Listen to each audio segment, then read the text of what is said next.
क्या आपको पता है कि स्वयं मां लक्ष्मी, जिन्हें धन और वैभव की अधिष्ठात्री देवी कहा जाता है, उन्होंने भी एक बार ब्राह्मणों को श्राप दिया था। कहा जाता है कि एक समय की बात है, भगवान विष्णु और देवी लक्ष्मी वैकुंठ लोक में विराजमान थे। लक्ष्मी माता का स्वभाव बड़ा ही करुणामयी था। वे सदा धर्म और दान के मार्ग पर चलने वालों से प्रसन्न रहती और अधर्म करने वालों से रुष्ट हो जाती। एक बार माता लक्ष्मी पृथ्वी लोक पर भ्रमण करने निकली। उन्होंने देखा कि ब्राह्मण, जिन्हें सदैव ज्ञान और तप का प्रतीक माना गया है, वे धर्म से भटक चुके हैं। वे यज्ञ और तपस्या करने के बजाय लोभ और मोह में डूबे हुए थे। कुछ ब्राह्मण तो धन के लालच में झूठे मंत्र बोलकर यज्ञ कराने लगे। कुछ ने लोगों से दान तो लिया, लेकिन उसका प्रयोग धर्म और भलाई के लिए न कर अपने सुख साधनों पर करने लगे। यह देखकर लक्ष्मी माता अत्यंत व्यथित हो उठी।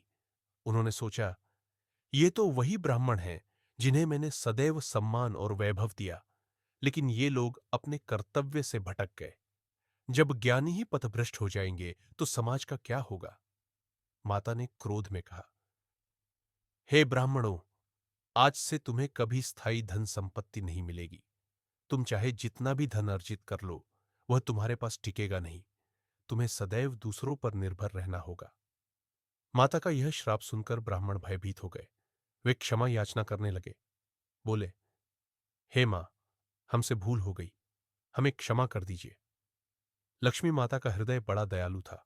उन्होंने कहा, मेरा श्राप अटल है, लेकिन इसका एक उपाय है। यदि तुम धर्म के मार्ग पर चलोगे, तपस्या और अध्ययन करोगे, तो तुम्हें मान सम्मान और यश की लक्ष्मी अवश्य मिलेगी।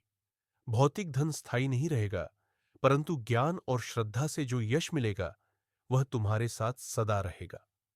यही कारण है कि आज भी कहा जाता है, धन चाहे ब्राह्मण के पास आए, पर ठहरता नहीं।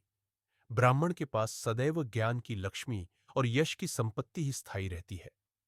सारांश इस कथा से हमें यह शिक्षा मिलती है कि यदि हम धर्म से भटककर केवल धन के मोह में डूब जाएंगे, तो लक्ष्मी माता रुष्ट हो जाती है।